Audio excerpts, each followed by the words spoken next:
Bonjour et bienvenue dans cette nouvelle vidéo. Alors aujourd'hui pour répondre à une question qui revient régulièrement, à savoir quelles sont les choses à faire avant de changer son thème WordPress.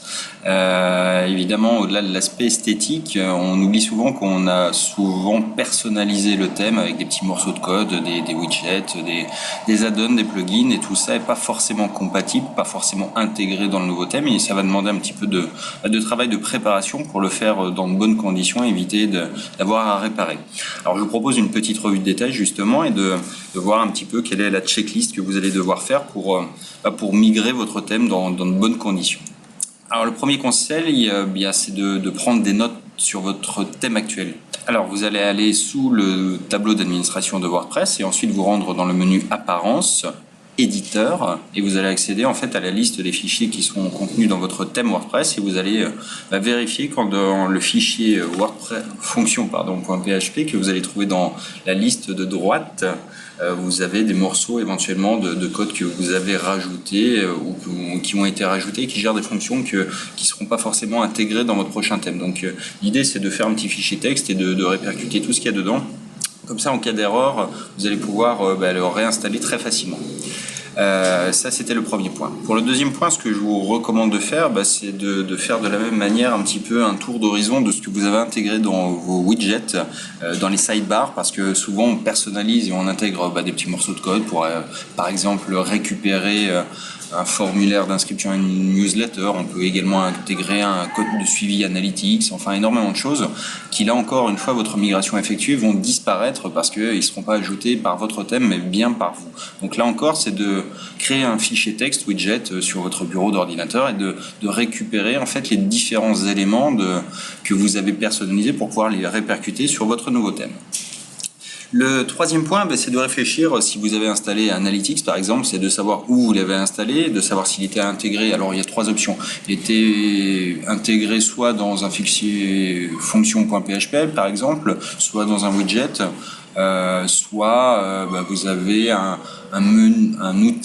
thème qui contient un menu personnalisé qui vous permettait de l'intégrer. Donc là encore, il va falloir le récupérer, mais surtout penser à le rajouter sur votre nouveau site, parce que sinon vous allez voir vos statistiques chuter dramatiquement, et c'est juste parce que vous n'aurez pas mis en place le code de suivi. Le quatrième point, mon conseil, c'est de sauvegarder. Sauvegarder avant de faire n'importe quelle modification majeure sur votre site, parce que voilà, pour une petite bêtise qui va vous prendre une minute, vous allez perdre vraiment des heures si vous faites une erreur et que vous voulez retourner en arrière. Donc l'idée de faire des sauvegardes régulièrement et avant toute modification importante est vraiment quelque chose qu'il faut que vous gardiez en tête.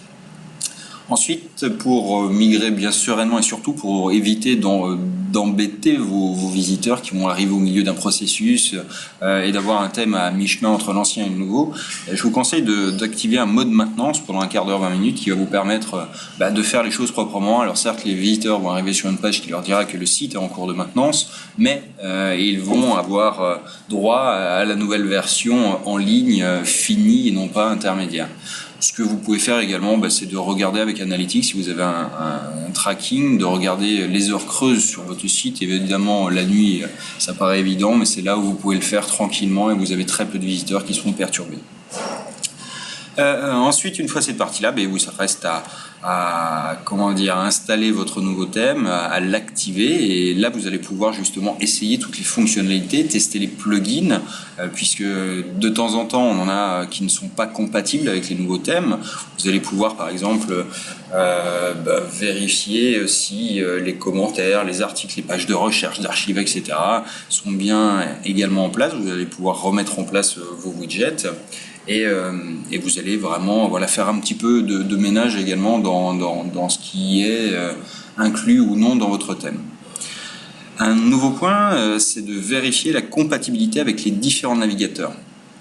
Ça peut paraître tout bête, mais aujourd'hui, les utilisateurs n'utilisent pas forcément le même support pour visiter votre site que vous. Ça peut être sur Mac, PC, donc avec des navigateurs comme Internet Explorer, comme Opera, comme Firefox, comme Chrome, comme Safari. Donc voilà, on a les différents navigateurs, mais après on a les différents supports qui interviennent sur la visibilité de votre site. Il y a une différence entre un écran d'ordinateur, un écran de tablette, un écran de smartphone.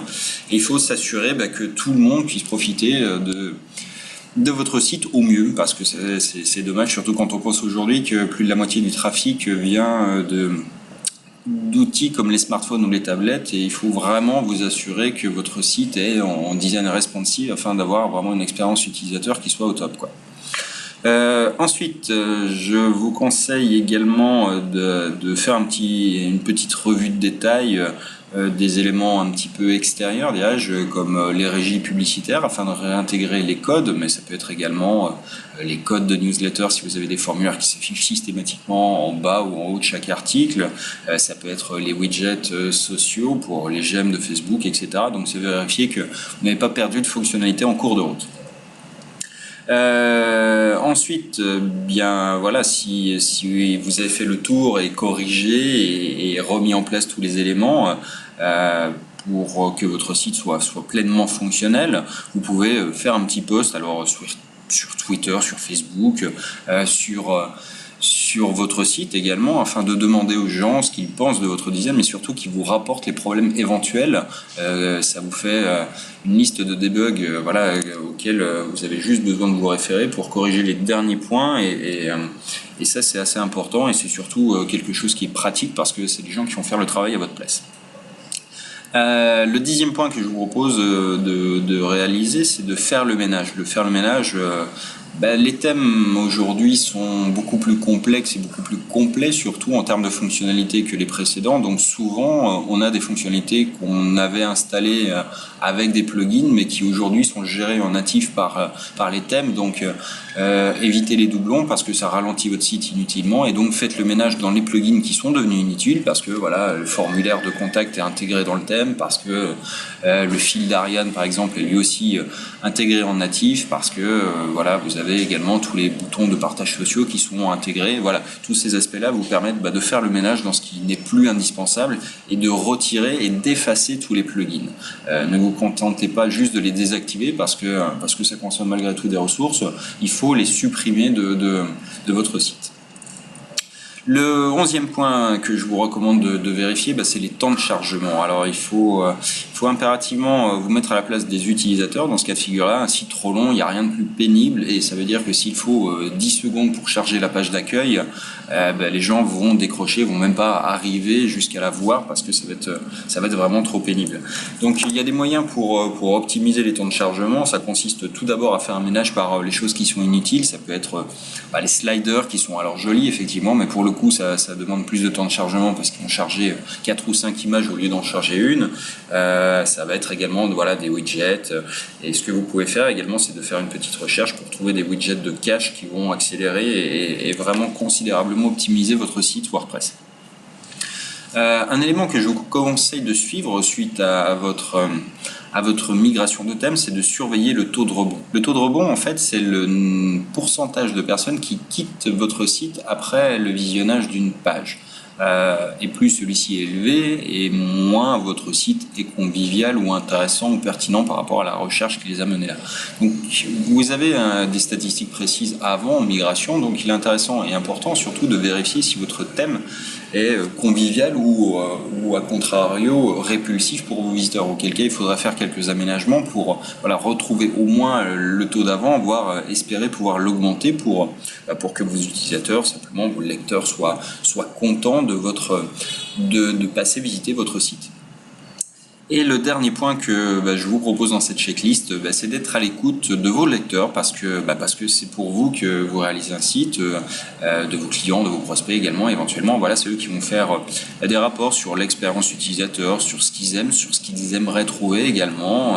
Et vous pouvez poser tout simplement un sondage une fois que vous êtes sûr et que vous avez rectifié tous les problèmes de votre migration de thème, d'avoir un petit peu leur ressenti, de savoir ce qu'ils attendraient en termes de fonctionnalité, par exemple supplémentaires, de voir s'ils sont contents du design, de l'ergonomie en général, qui doit être à l'optimum pour que les gens viennent régulièrement et prennent plaisir à lire ce que vous publiez. Voilà, j'espère que vous avez une checklist maintenant qui vous permettra de faire des migrations sans souci et surtout qui vous permettront d'avoir voilà, des sites qui sont beaucoup plus attractifs pour vos visiteurs sans vous prendre la tête avec des problèmes qui pourraient survenir parce qu'il y en a toujours et c'est bien de prendre les devants en ayant voilà, une checklist qui soit opérationnelle. Voilà, je vous dis à bientôt dans une nouvelle vidéo.